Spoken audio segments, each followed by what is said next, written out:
Okay, so I have a confession. This is a different video than I originally planned. I spent a couple weeks gathering all these books for a back to school. For August, it's August, you're getting ready to go back to school. And I was thinking back to school, and I was thinking back to school romance. And it got really gross. And I was like, I was looking for romance at college or uh so most of them, if you're looking for that kind of situation, and was talking to people, it's like I wanted something fluffy and light, back to school romance type situation. And if they weren't sports related, which we're gonna have to do sports related at one point because, well, I did a football a while back, but there's a lot of romance with hockey. I don't know what it is, but there's a lot of hockey romances out there. So, but most of the romances are sports related. So I'm not I'm not a contemporary romance person. I can read a Regency and enjoy a Regency. Usually there's some little mystery or something going on there. But with a contemporary romance, there was no mystery. I once read, and you'll have to go check out my video for Emily Henry's Book Lovers, I think it was. If there had been an ounce of mystery, if they'd been looking for a missing manuscript or a hidden room or a hidden this, or there was a situation with a book or something like that, it would have been so much better. But like I said in my video, I stopped at chapter 11 in that book because I just couldn't handle the character angst anymore. So I was planning this back to school video on romance. And I had all these books. I had a pile of books. But when it got to teachers and students, I was like, that's it. And I took all the books back. I said, screw it.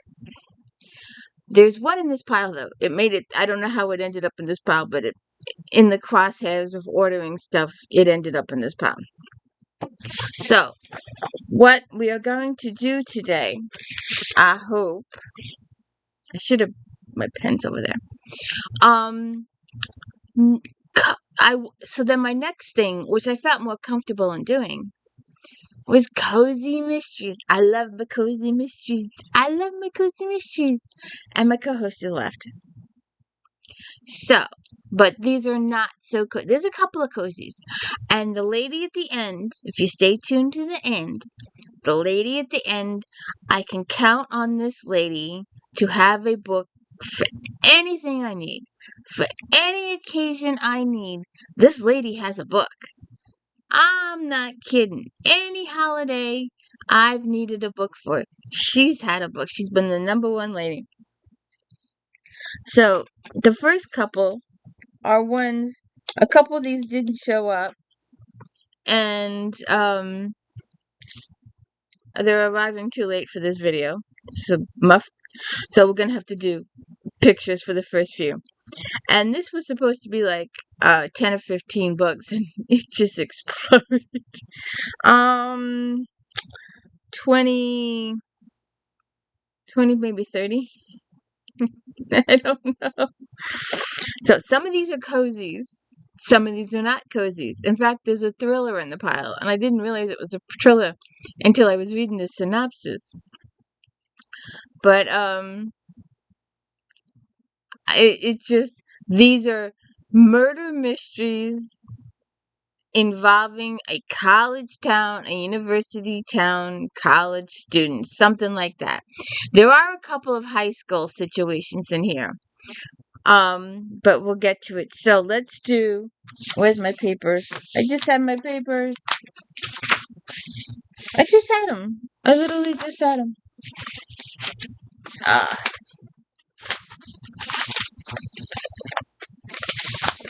Alright. I really need to, when I print these out, to make sure the font is bigger. I sold a dictionary yesterday. And don't ask me what. I didn't get a good chance to look at it because it was purchased before I had a good chance to look at it. One of my former coworkers was in, and he's like, "Oh, look at this dictionary. It comes with a magnifying glass." It was supposed to have been a dictionary from 1880, something like that, and it was supposed to have 100% guarantee of every word in existence at that point in time. It was divided into 3 volumes. It was this big. It was hardcover. Like I said, it came with a magnifying glass because I swear it, the font a 3. This get one of your stick pins, the ones that have heads on them. That was the size of the font. Absolute serious. And the first person that was looking at it was like, eh. It was marked $75, and we were having a half price sale. So it would have been $37.50. And the person that was examining it, that's how I saw it. But I only saw it briefly because I had another customer. We were talking about how it came with a magnifying glass, and I got to look at the font, and it was literally the size of a pinhead. He's like, I don't want to spend the $40 because it was been $37.50. Not an hour later, a young lady came in and said she had a copy of this. She loaned it to somebody. They never gave it back. So she no qualms, handed over the money, even bought a bag to put it in. I don't know if the bag was going to be strong enough to hold it, though. That book was like 10 or 15 pounds. Oh, I need to get a tissue. Hold on. Somebody please remind me to take my allergy pills later, please. Okay, so some of these are light and cozy. Some of these are really serious. There's a couple of these that are thrillers. But we're going to end. There's a couple of cozies at the end. And we're going to end with my favorite lady. There's two or three of them that will come through with what books I'm looking for. And this lady is number one. So we got Truly Devious, book 1. Oh, I should have got a pen when I got up. Ellingham is a famous private school in Vermont for the biggest thinkers, inventors, and artists. It was founded by Albert Ellingham, a early 20th century tycoon who wanted to make a wonderful place full of riddles, twisting pathways, and gardens. A place where learning is a game. Shortly after the school opened, the wife and the daughter were kidnapped. The only real clue was a mocking riddle listing methods of murder signed with the frightening pseudonym Truly Devious. It became one of the great unsolved crimes of American history. True crime aficionado Steve Bell is set to begin her first year at Ellingham Academy, and she has an ambitious plan. She will solve this cold case. That is, she will solve the case when she gets a grip on her demanding new school life and her schoolmates, the inventor, the novelist, the actor, the actress, and the jokester. But something strange is happening. Truly Devious makes a surprise return, and death revisits Ellingham. The past has crawled out of its grave. Someone has gotten away with murder again. Book 2. Murder at High School Reunion. In the 5th book in this series, Lieutenant Decker gets an advance warning that he might be investigating a couple of murders when 2 people turn up missing after a high school reunion. When those bodies do indeed turn up, the lieutenant and his sergeant sidekick go to work. They start by interviewing everyone who attended the high school reunion. In their favor is the fact that not a lot of people attended the reunion, but it doesn't help them when they find out that everyone hated the victims and none appear guilty. Book 3. Documents of Death by Susan Dean. When leaves from the deadly yew plant are found in Abby McMillan's signature Brussels sprouts hot dish, she becomes a person of interest in the poisoning death of her mentor and good friend Doc Finkelstein. Knowing the yew bush was accessible to anyone who visited Doc's mansion, Abby tries to help the small town newest inspector Detective Pete Jenkins, to find the truth, even as all evidence points to Abby. But Abby and her family all know she couldn't have done it. Could she? Documents of Death is the first book in the Abby McMillan mystery series set in the fictional college town of Hubert, Minnesota, where Abby and her husband raised their 5-year-old twins and 2 kittens. It says if you like Maddie Day or Lynn Calhoun, you'll like these. We might have to try these. An older book, a real older book, but it's still on Amazon. It's still on Kindle. It's got that eerie feeling to it. The Secret History. Under the influence of charismatic classic professor, a group of clever, eccentric misfits at a New England college discover a way of thought and life a world away from their banal contemporaries. But their search for transcendent leads them down a dangerous path beyond human constructs of morality. Ew. Maybe we won't be reading that one. Black Chalk. It was only ever meant to be a game played by 6 best friends in their first year at Oxford University. A game of consequence, silly forfeits, and childish dares. But when the game changed, the stakes grew higher and the dares more personal, more humiliating, finally evolving in a vicious struggle with unpredictable and tragic results. Now, 14 years later, the remaining players must meet again for the final round. Who knows better than your best friends what could break you? A psychological thriller. No, thank you. No, thank you. No, no, no, no, no, no, no, no, no, no. Cozy. My kind of town. Mystery at Southwood School. An absolutely unputtable down cozy mystery. Eve Mallow is delighted when she's asked to cater Founders Day at Southwood School. It's the best and most secretive school for miles around, and Eve can't wait to see what it's really like. But when she arrives, the atmosphere is far from scholarly. Natalie Summerson, ex-pupil and professional gossip, is the guest of honor, but nobody seems to want her there, especially when her speech stirs up old scandal about a secret love affair. So why was she invited? The next morning, Natalie is found dead in locked attic room. To make matters worse, Eve's boyfriend, Robin, becomes the police prime suspect. Determined to prove his innocence, Eve starts to investigate everyone with a stake in the school. In the prudish principal, worried about Natalie's influence, her former teacher whose life Natalie made miserable, or the head girl who seemed to hate Natalie and one day adore her the next. Okay, excuse me.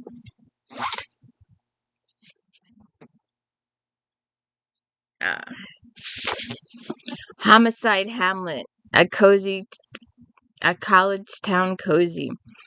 A rough breakup, Amy Carson is eager to dive into the next chapter of her life as an English graduate student at charming rustic Falston State University. More than that, she's excited to begin a career in academia as the teaching assistant to one of Fal State's most brilliant English professors. However, Amy's new boss, a grumpy ex-detective named Dominic Cage, is seemingly determined to make her semester miserable. When Amy's favorite student, Will Myers, turns up dead, the police are quick to write it off as suicide.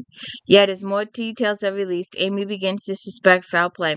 And surprisingly, Dominic agrees with her, careful to avoid Amy's overly protective detective brother. The unlikely pair set out to find the truth behind Will's death. Alright, our final non-picture book. I've got a whole pile on the floor. Crimes on Campus, College Town Cozy Mystery 1. Susan Harper. Woodville is a small college town in the Smoky Mountains when a murder shocks the community. Longtime friends Tori and Jordan must put their heads together and find a killer. Can they keep their beloved college focused on higher learning, or will become overcome by heinous crimes? Cute. All right. The one, the only, as far as I know, uh, romance ended up in this pile. Like I said, it was probably left over from my hunt for the others that I was gonna do the conflict romance. And this one, however, for some reason didn't get returned. So it's here, a contemporary romance. Hannah Grace, Daydream. Hills, when his procrastination lands him in a difficult class with his least favorite professor, Henry Turner knows he's going to have to work extra hard to survive his junior year of college. And now, with his new role as captain of the hockey team, Henry absolutely cannot fail. Enter Hallie Jacobs, a fellow junior with whom Henry befriends when he accidentally crashes her book club. Hallie may not have the romantic pursuits of her favorite fictional leads or the experience for the novel she's trying to write, but she's an academic superstar, and as soon as she hears about Henry's problems with his classes, she offers to help. She knows that new experiences are the key to beating her self-doubt, and Henry's promising to be the one to give them to her. So that's the one contemporary romance that made it into this pile.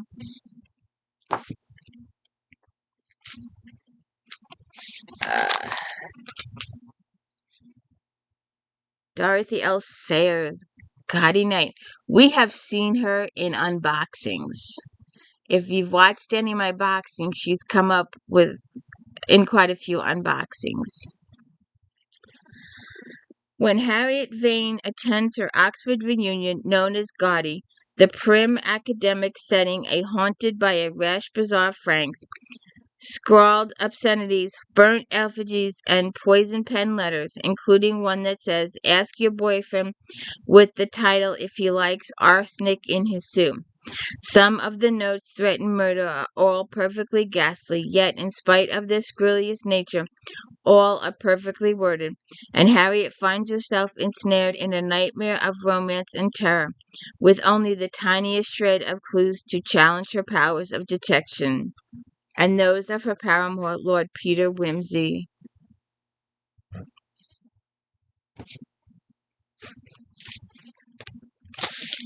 Oops, I have a feeling another contemporary romance made it into the pile. I didn't realize. I was like, oh, Hoover, I like her. When Warren has the opportunity to live with a female roommate, he instantly agrees it would be exciting change, or maybe not. Especially when that roommate is cold and seemingly calculus. Bridget, tensions run high and tempers flare as the two can hardly stand to be in the same room together. But when Warren has a theory about Bridget, anyone can hate that much passion should also have the ability to love. Will they find love? How did I end up with all these romances?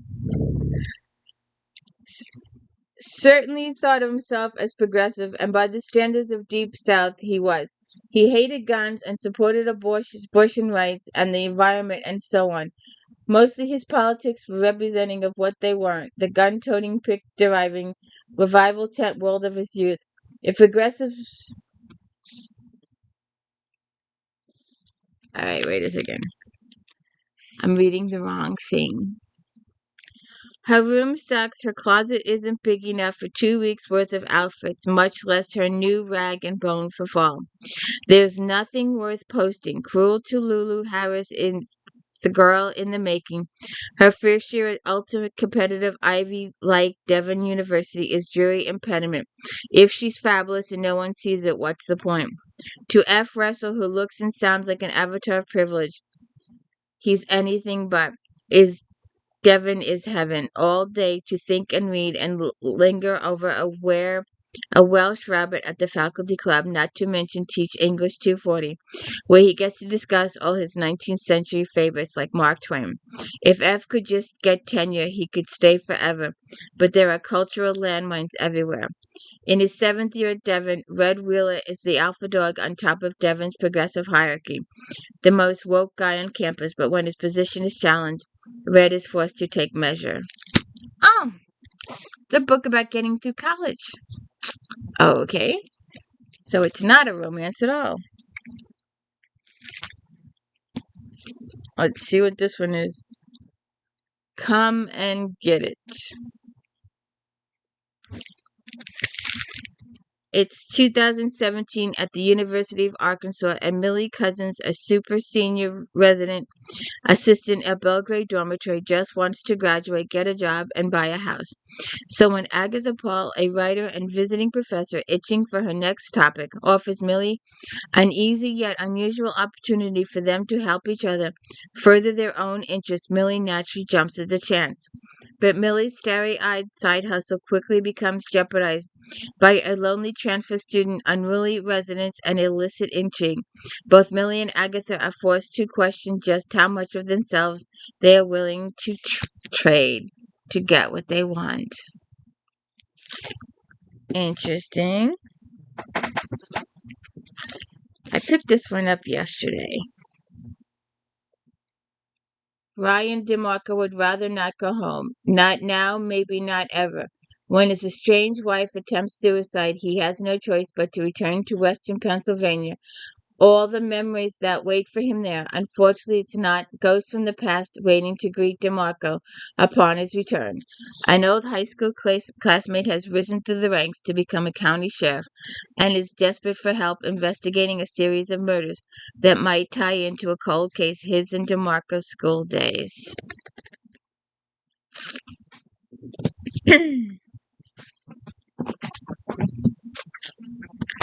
This looks eerie. Absolutely eerie. The Ninth House. I think she's come up in unboxings. Maybe that's why I recognized her when I picked it out. Galaxy Alex Stern is the most unlikely member of Yale's freshman class.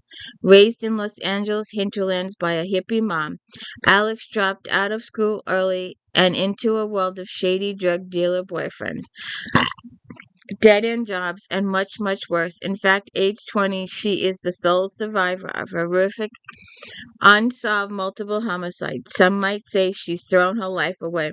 But at her hospital bed, Alex is offered a second chance to attend one of the world's most prestigious universities on a full ride. What's the catch and why her? Still searching for answers, Alex arrives in New Haven, tasked by her mysterious benefactors with monitoring the activities of Yale's secret society.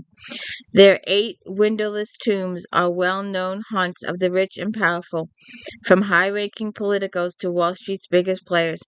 But their occult activities are more sinister and more extraordinary than any paranormal imagination might conceive. Does that say die? They raise the dead? Anita Blake, here I come. I need a title for this. I was gonna go with Not So Cozy, but I don't know if this qualifies as Not So Cozy. Long Black Veil. Jennifer Bolin. On a warm August night in 1980, 6 college students sneak into the dilapidated ruins of Philadelphia's Eastern State Penitentiary, looking for a thrill with a pianist, a painter, and a teacher among them. Their friends are full of potential, but it's not long before they realize they are locked in and not alone. Didn't I just read a book a couple months ago where the people were locked in the library and they were killed off one by one? When the friends get lost and separated, the terrifying night ends in tragedy, and the unexpected, far-reaching consequences reverberate through the survivors' lives as they go their individual ways, trying to move on. It becomes clear that their dark night in the prison has changed them all. Decades later, new evidence is found, and the dogged detective investigating the cold case charges one of them, celebrity chef John Casey, with murder. Only Casey's old friend Judith Carrigan can testify to his innocence. But Judith is protecting a long-held secret of her own, secrets that, if brought to light, could destroy her career as a travel writer and tear her away from her fireman husband and teenage son. If she chooses to help Casey, she's risking it all. So what happens there?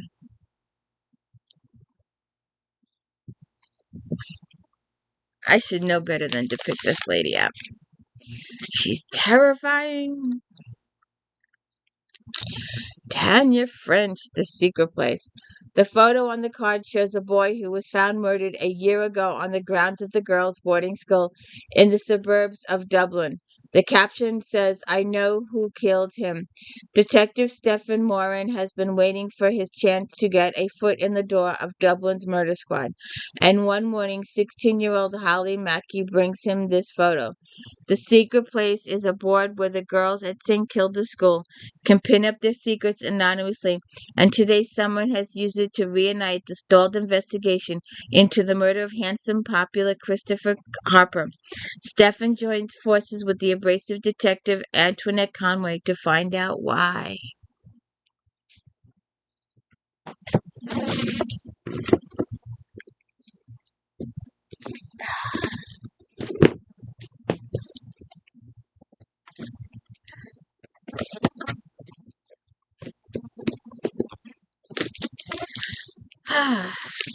Sam Munson, The November Criminals.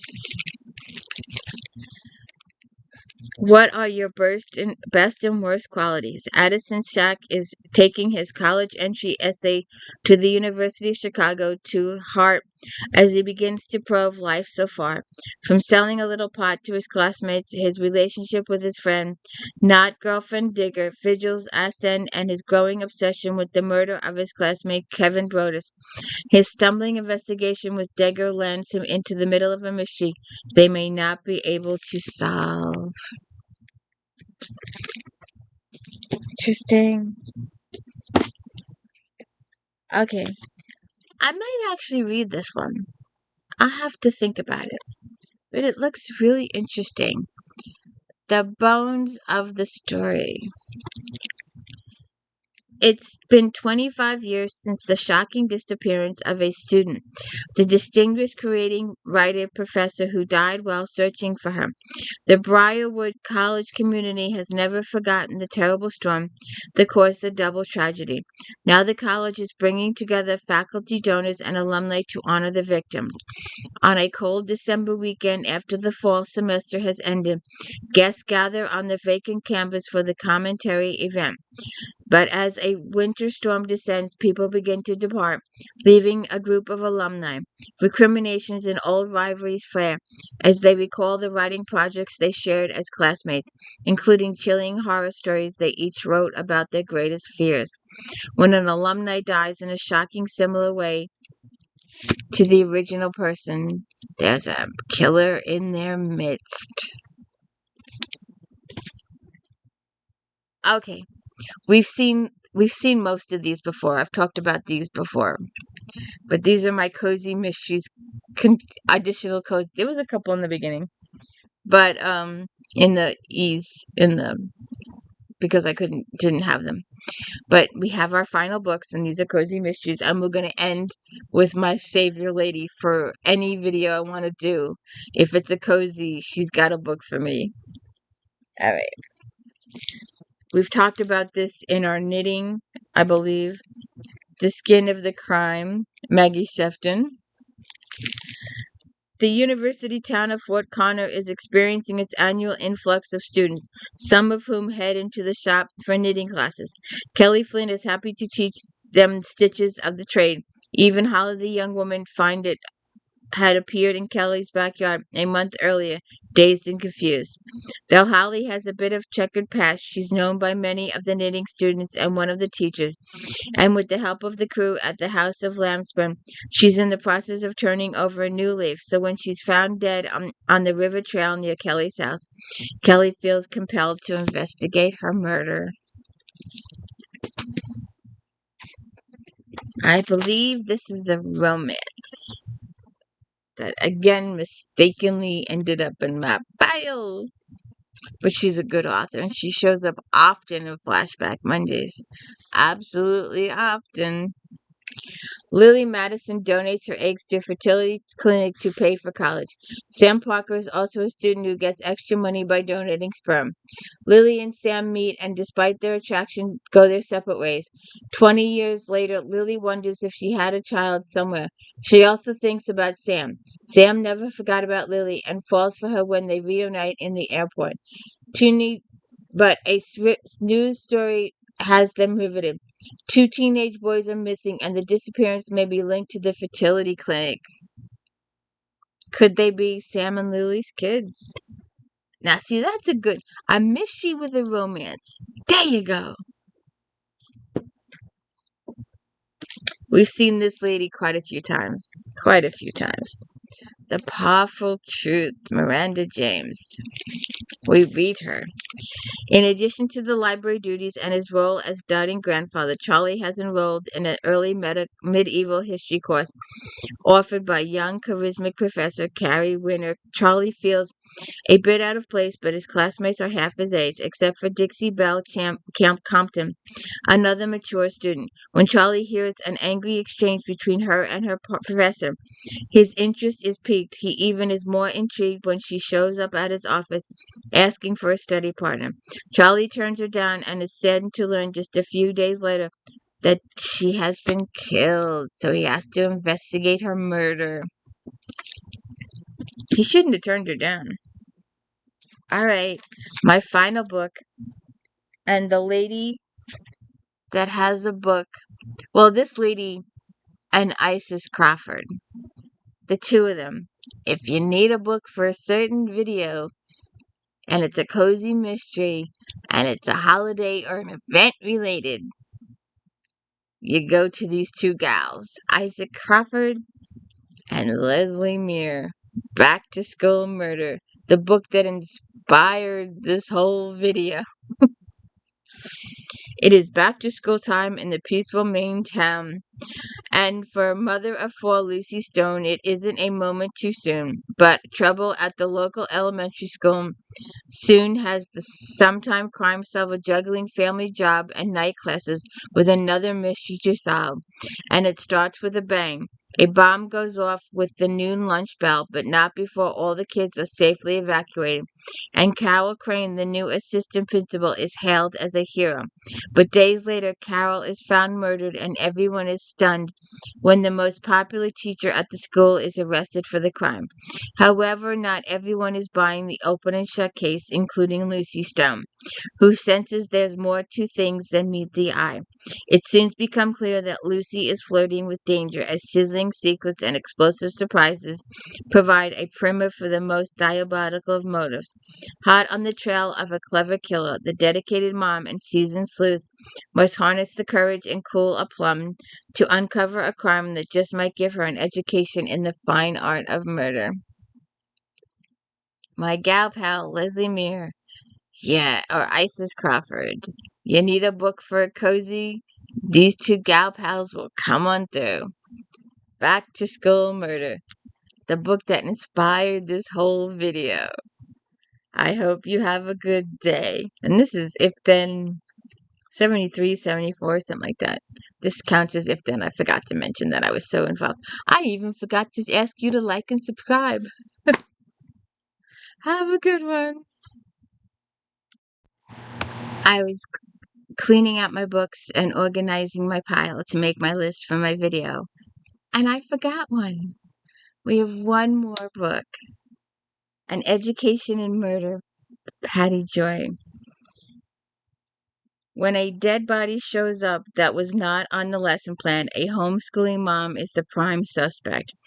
Rainbow Bailey is happy with her life, homeschooling her 5 children. Small town life suits her well, and she spends contented days juggling her household, science project, helping her husband, her friends, and planning what comes next. But she didn't plan on murder. Rainbow is shocked to discover a body in a dumpster is not only ruins her mom's night out, but turns her entire world upside down. Things get even bleaker for her when the struggling and frustrated police chief can't find a better suspect than Rainbow. Terrified by the prospect of a lifetime in prison for a crime she didn't commit, it's up to her and her children to find the true culprit before the killer strikes again. That was your final book. Have a good one.